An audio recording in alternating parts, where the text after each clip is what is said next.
So today, another MedEd conversation. Really excited to have everyone. We have our first special guest, Dr. Ben Westerhaus.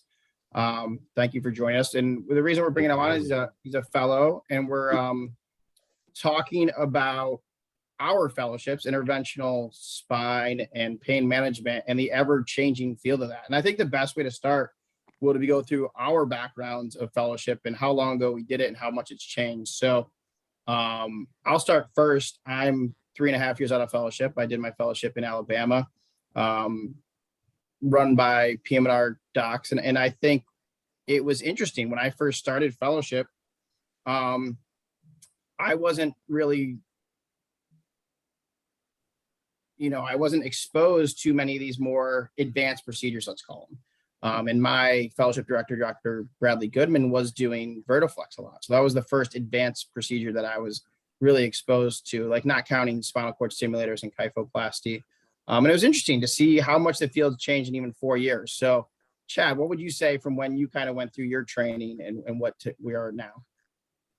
So I trained back in the Stone Age with the Flintstones. We rode to work with cars. So my fellowship ended, and my first fellowship ended, and so I have a different background than the guys on the call. My initial fellowship was sports medicine fellowship, and that was my first year.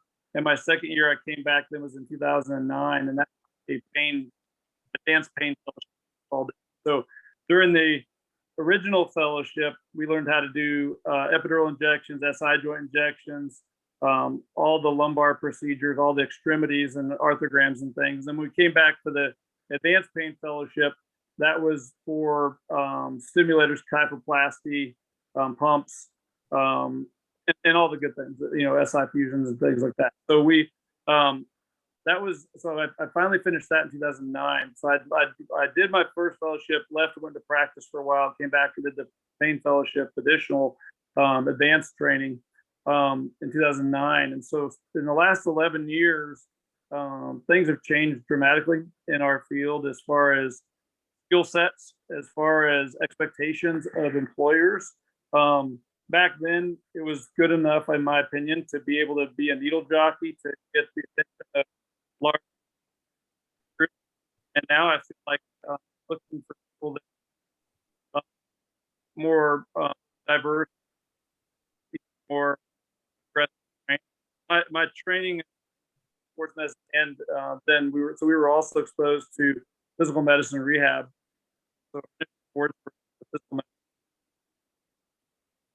AJ, how about you?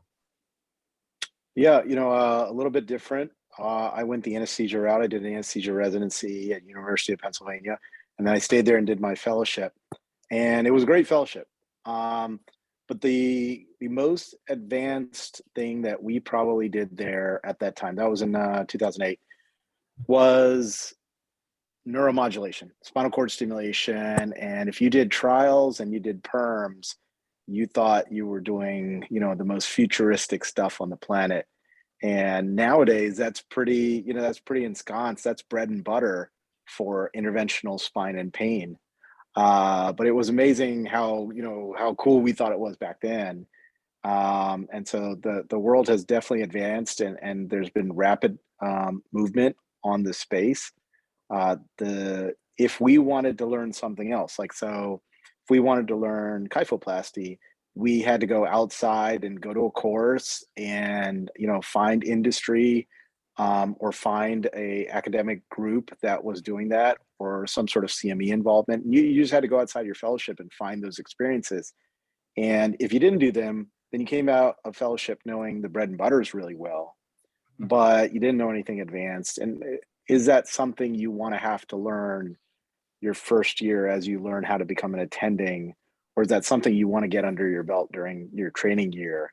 Is, I think, what we're all striving to do here at MedEd Combine, kind of teach that, bring that up to the next level. Exactly. So my next question then will go to Ben, who's in fellowship, and it's a question for you and for your peers. What do you and the people your year expect to get out of fellowship now? I think it's probably all of that now, where because we see it all, or we get some sort of exposure to it maybe to varying degrees in residency. And then with things like MedEd Combine, we're sort of open to these newer procedures, and now we want to learn them. And now we want to, like AJ was saying, we want to be exposed to them now before we're that first year attending, or after, or paying for our own course, or having industry sponsor us to go to a course. So I think that that's really important in fellowships now, is not just the bread and butter, but also these more advanced procedures. No, exactly. And that's what I'm hearing from, we have the fellowship down here in South Florida, obviously, and that's what I'm hearing from the guys coming in. They're not asking me, how many cervical epidurals do you do? And that was the question I asked when I joined in fellowship, right? The question they're asking me is, how many Minuteman do you do? How many SI joint fusions do you do? How many intercept procedures do you do? It is a given now that the epidurals and facet joint injections and ablations and SCS is all going to be taught in fellowship. Now it's who's teaching the new stuff. And, we have a lot of conversations, and I'm probably the biggest proponent of this, is that I don't think our fellowships are keeping up, with our field. If we have the attendings doing these procedures, the fellows need to know how to do these procedures. And we've talked about this on other MedEd conversations and amongst ourselves. How do we make the fellowships keep up? In my mind, it's not pain medicine anymore. We're interventionalists. We're surgeons, and we should know how to do everything that our attendings are doing. So that's the hard question. Do we start a different fellowship for interventionalists? What do you think, Chad?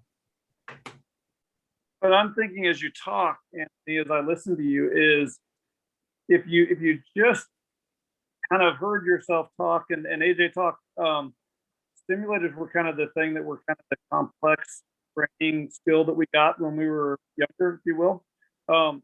And I think that there's a misconception among the young docs. I don't know, not so much Ben, because Ben is, but a lot of that, like a stimulator or a kyphoplasty or something like that is easier than some of these things you just mentioned, SIP, intercept. And the fact of the matter is, in my hands and in my mind, the way I think about it, there's more things that could go wrong, with spinal cord stimulator than there are with doing. So there's a bunch of people about Ben. By the way, Ben, I'm glad you. But as I talk to people, if you rank the things for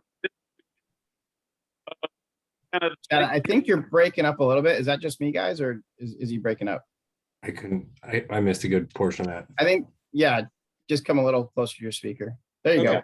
If you rank the things that we do in order of complexity and risk, I think there may be a different opinion of some people now than there were years ago.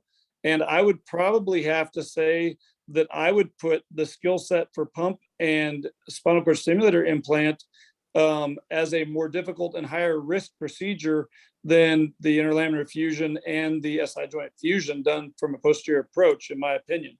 So it's just a little bit of a paradigm shift, because I've looked at cases and seen cases where people have gotten epidural hematomas from spinal cord stimulators, or even from just an epidural placement. Yeah, cervical epidural. Yeah, cervical epidural. So I think it's a matter of comfort, and it's also a matter of getting all the facts and being not expecting everybody else to tell you what you should know, but getting out there and looking at things with your own eyes and investigating things with your own ears and hands to see what is a complex procedure and what is within your skill set. Well, I think you made a great point. That goes back to my other point. I think the reason people see these new procedures as daunting is our fellowships aren't covered. Yeah. When I first did posterior fusion, when I first saw it, I was like, wow, that's a big procedure. But then once you do it, so if you get more exposure to it in fellowship, you won't see it as a daunting procedure. That's why no one sees SCS as a daunting procedure anymore, because they're getting exposure in fellowship. I think, I always say I work with a lot of surgeons. I'm the only interventionalist on my team. There's 14 other surgeons. They laugh at us when people come out of fellowship and aren't ready. I mean, these ortho guys come out of fellowship and they were beaten down. And I mean, for maybe not for better, but these guys come out and they're running on all fours. You know, where we come out and we're like, oh, I got to go to a course to get certified in doing kyphoplasty. Even sometimes I got to go to a course to, you know, if you're not getting it in your fellowship, I think it's falling short. So AJ, that leads to my next question. Accredited fellowships versus non-accredited. In my mind, the fellowships that are keeping up faster, and this may ruffle a few feathers, are some of the private practice ones and non-accredited ones. What do you think about that?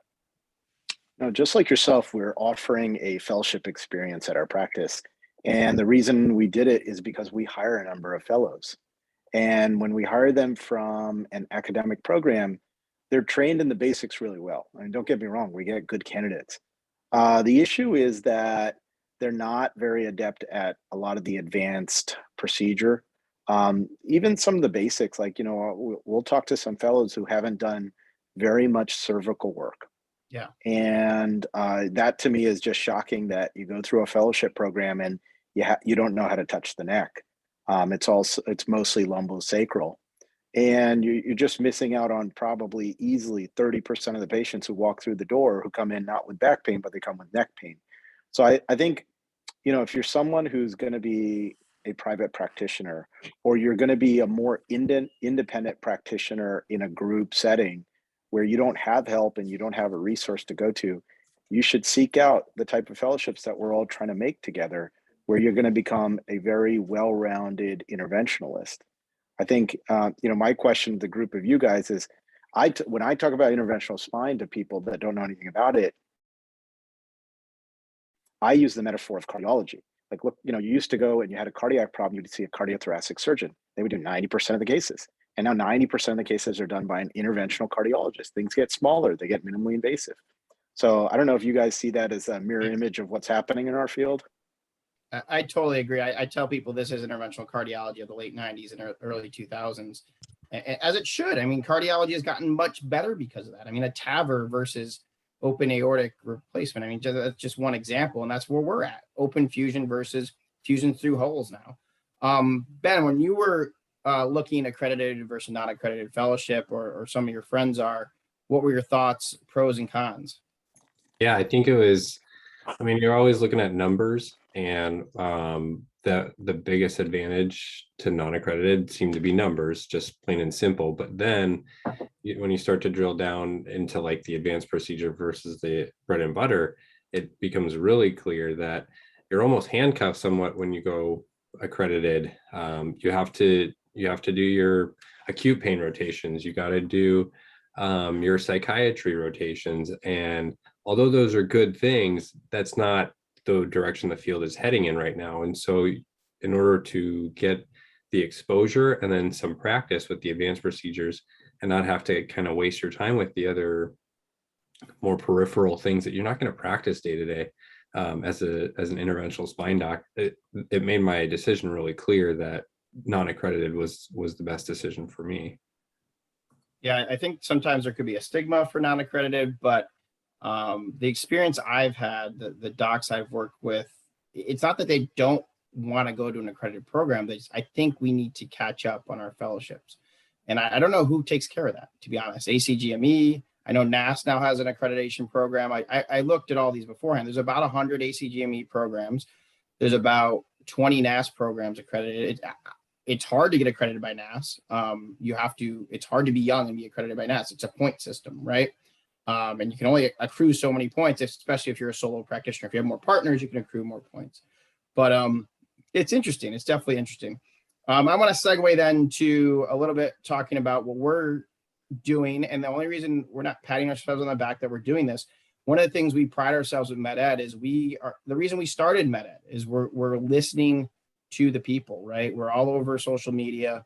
We hear the fellows, we hear the residents, we hear the people that are in our field, and we say, hey, what can we do to help you guys out? And one of the things we noticed was a lot of the fellows saying we want to be certified in these advanced procedures when we come out of fellowship. So that, I mean, for me, I did 50 Vertiflex cases in fellowship. And when I came out, and this isn't a knock at Vertiflex, and I don't want to say that, but it's just the way things are. When I came out, I knew everyone at Vertiflex. I mean, Goodman probably was the top 2 or 3 guy in Vertiflex, probably along with Chad and some other guys. And, you know, we did a lot of the case. He would let us do a lot of the case, get comfortable with it in fellowship, how it should be. But then I came out and I couldn't do the procedure. It didn't make sense to me. And I couldn't get trained because their policy weren't training fellows and new docs at the time. So we've pushed hard as a team to get some companies to allow accreditation for some fellows here. So when they come out, you know, we still have to, the companies will guide these guys and make sure it's in good hands. You know, we can do the procedures right when we come out. So Chad, why don't you talk a little bit about the advanced certification course that we're doing in February?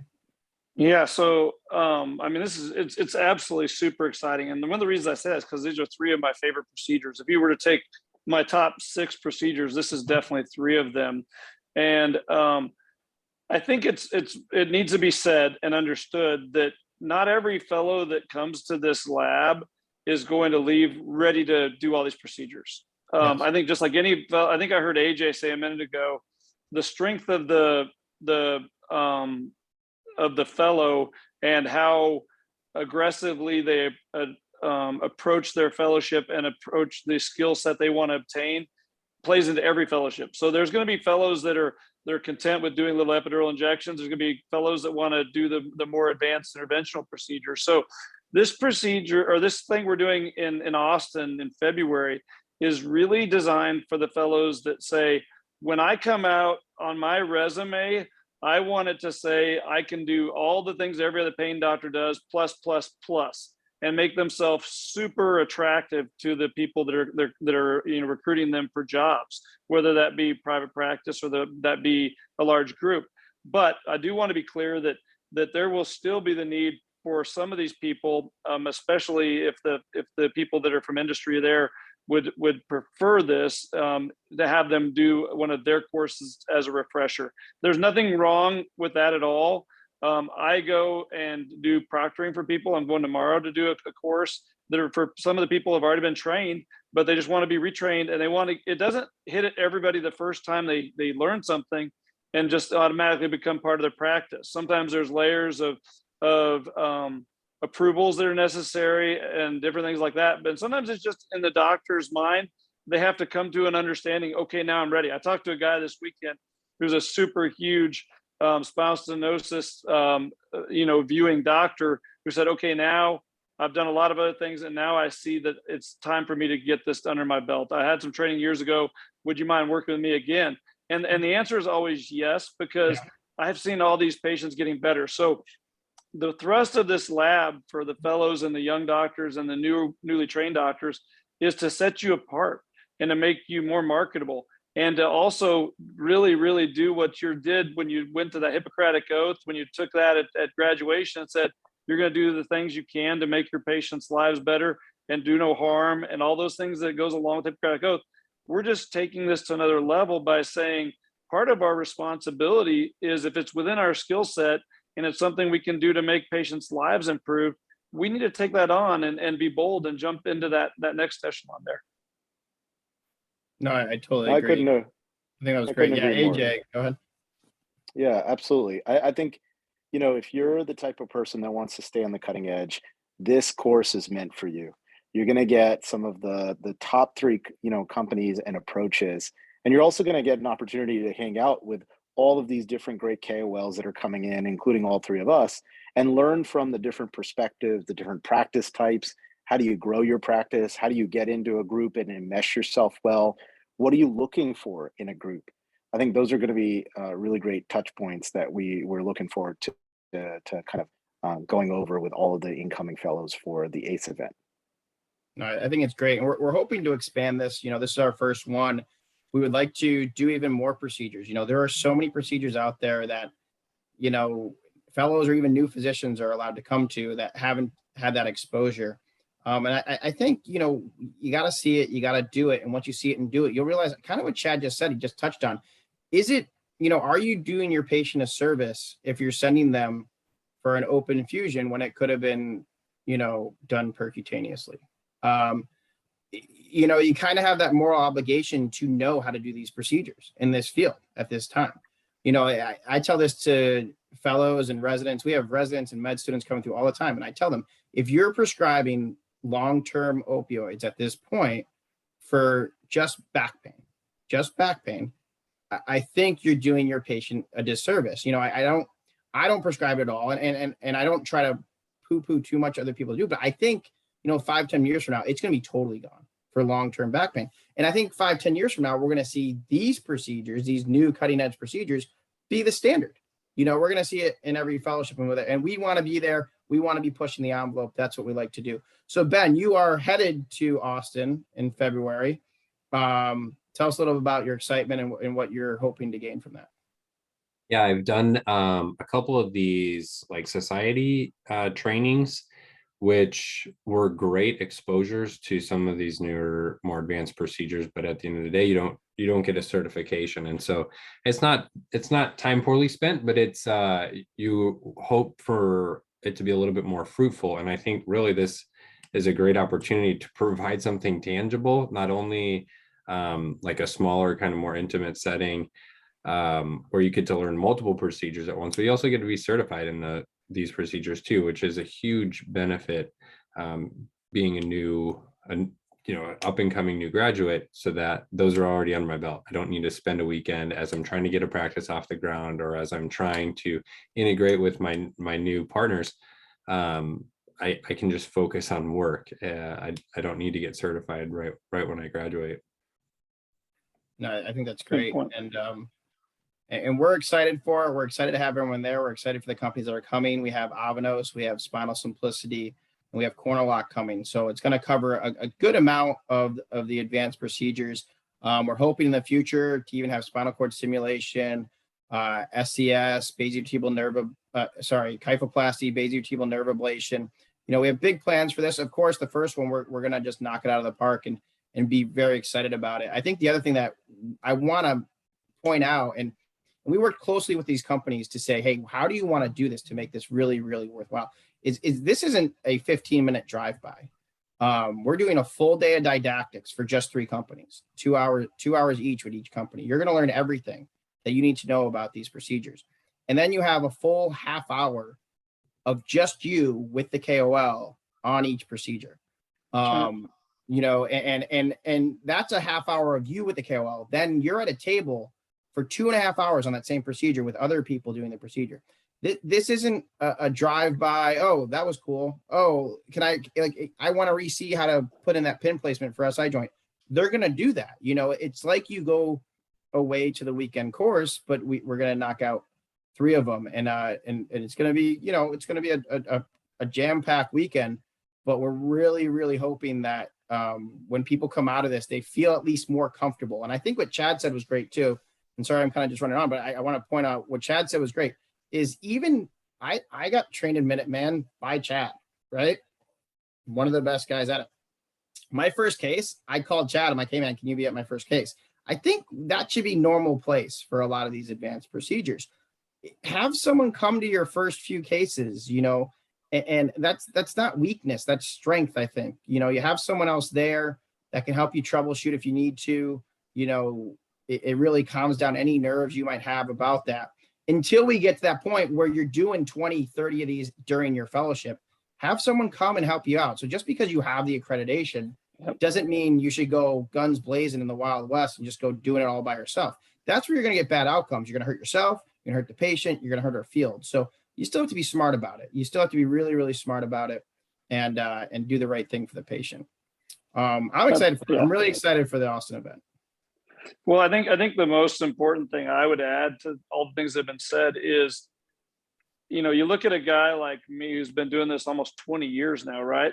And the most significant advances in my procedure set in my career here have been from other people that are colleagues that I met at events like this that said, hey, dude, a new study's being done. Why don't you jump onto it? It's really cool. Or this new product would really benefit you, or they send reps to you.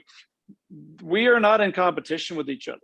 We are a team. And it's a really hard concept to get across, because even if you live down the street from somebody, if you do different things than they do, they can send you patients for that, and you can send them patients for something else.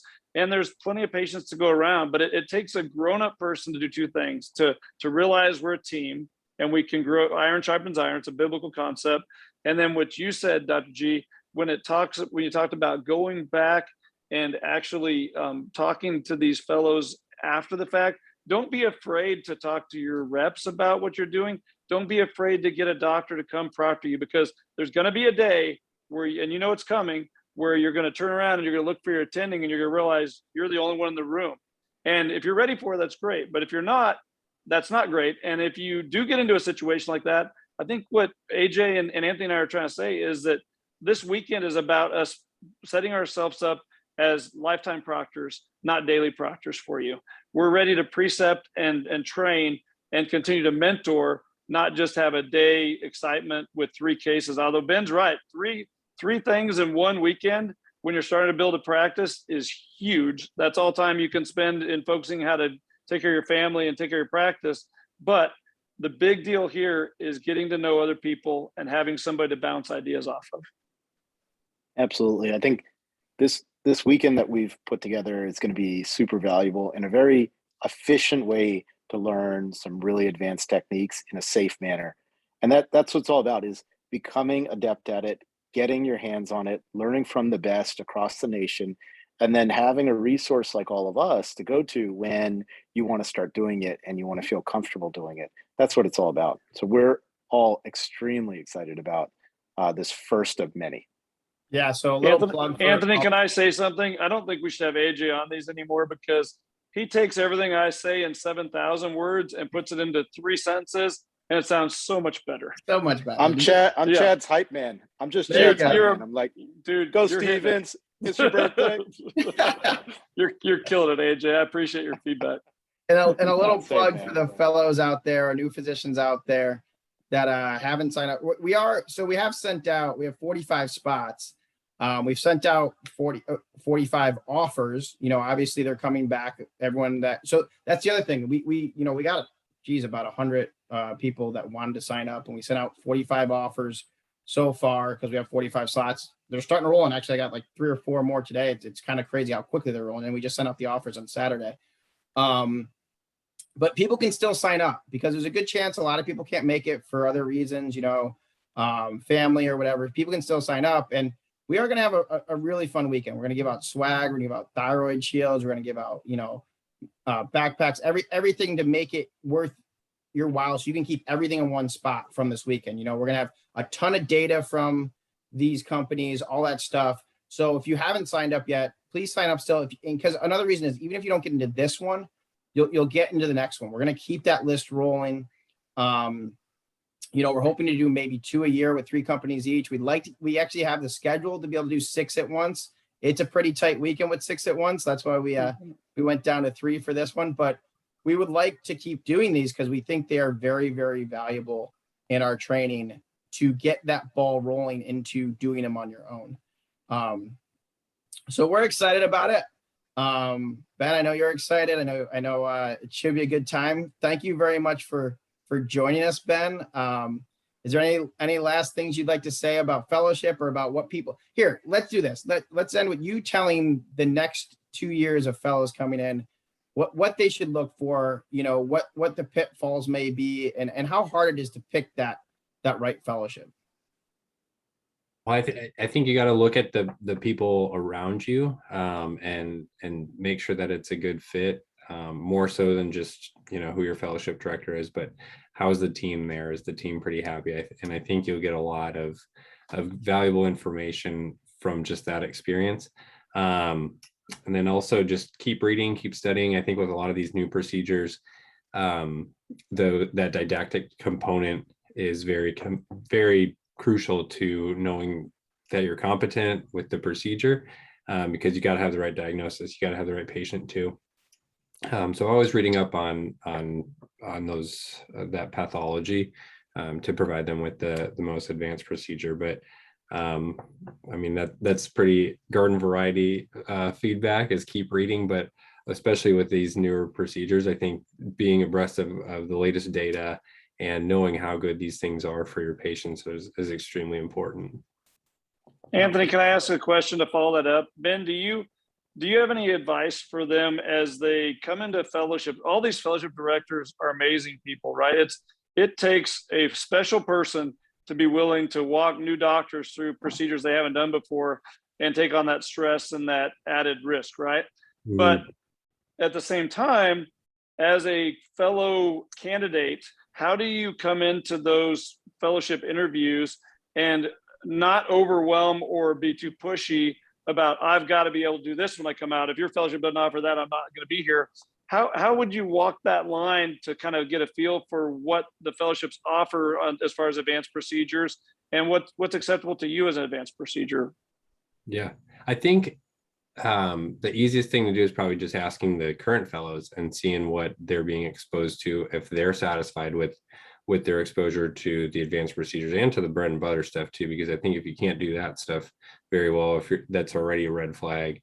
Having just that basic stuff down is important, key number one. But then just being that teachable candidate. You don't want to come in there, like you said, Chad, guns a-blazing, and that you know everything, because you don't. There's just too much to know these days. So be a teachable candidate, be someone who is eager to learn about the program, learn about the people around the program. And I think that will ultimately lead to your greatest success too as a fellowship candidate. It's good, Pearl. That is really good. Exciting stuff, guys. Really exciting stuff happening in our field. I think AJ nailed it on the head at the start. This is interventional cardiology 20 years ago, and you don't see changes like this in medicine that often. And it's all for the good. It's all really for the good. We have to be good shepherds, though, of these new procedures, because we can't let it get out of hand. We can't do it for reimbursement. We can't do it, to be the guy that's doing the most or to teach the most courses. It really, the surgeons I talk to know that we are starting to kind of push into their space, and they're okay with it, because the reason is they know what they do doesn't work as well, right? One of my surgeons actually started doing endoscopic discectomies. Just found out the other day. I was like, great. He goes, yeah, these things work great. He goes, you can start doing them too. I was like, yeah, I do. Like it was a weird conversation, but we can't go in trying to like take over this field. I think we go in working with them and saying, how can we do what's best for the patient and really, really do a good job. So great. I think we've talked great. I mean, it's always funny when we all get together. It's easy to go for a half hour without even knowing it. We try to keep these to a half hour, but I think this is a great conversation. I hope a lot of people learned about it. It'll be up on our social media. It'll be up on YouTube as well if you want to watch it again. But this is great. And Ben, thank you so much for joining us. Everyone out there that hasn't registered for the ACE event, just go to mededcombine.com and register if you can. And always reach out to us. We're all over Instagram and LinkedIn and Facebook. We're the ones that answer those questions. So if you ask a question on there, I'll get to it. Or of course, Christy, I see she's on here, our marketing director. She'll let us know usually, like, hey, you have a question on Facebook, go answer it. But it is us. It is actually us that's answering it. So I think this has been great. Anyone that has any other questions, don't hesitate to put it anywhere out there. We'll see you. And this is the way to learn virtually, and we'll have a good time. We'll have a really good time. See you guys all soon in February. It'll be fun. I can hardly wait, man. It's gonna be an awesome experience for everybody. And I hope you didn't miss Ben's heart and Ben's attitude and Ben's humility. Ben's humility, when you come into a fellowship, if you come guns a-blazing, they're gonna watch you like a hawk. Yeah. They're gonna think this person thinks they know too much and therefore they're dangerous. They're dangerous. So if you come in and you're coachable, just like any sport you've ever played, you can be the best player on the team, but if you're not coachable, they don't want you on the field. Just remember that. Awesome, guys. I think that's a great way to end. Have a good one. Have a good night. Enjoy the national championship game. I was going to say, that was, who you got? Bama or Georgia? Who you got, Chad? Georgia, of course. That was my walk into the national championship. Did you catch that, G? Yeah, who you got, Ben? Every once in a while, the old guy gets something right. Bama. So it's 2-2.